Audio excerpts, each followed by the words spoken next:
ako harapan mo sa lugar na ito. Ako po isang magulang. Kahit na ako'y magulang, aminado ako na meron akong nagagawang hindi tama na nakikita ng aking anak. Patawarin mo po ako for my lapses, for all my mistakes. At sa puso ko, dalangin ko, nalinisin mo po ako. Gusto ko po, ikaw ang maging Diyos at maging hari at sariling tagapagligtas ng aking buhay. Lord, gusto ko po, kung sino yung Diyos ko, ay maging Diyos din ang anak ko. Marami pong salamat.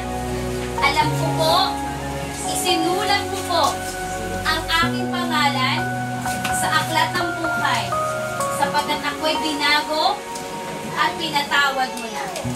At ito ang gagawin ko at ipapasa ko sa aking mga anak. Marami pong salamat sa pangalan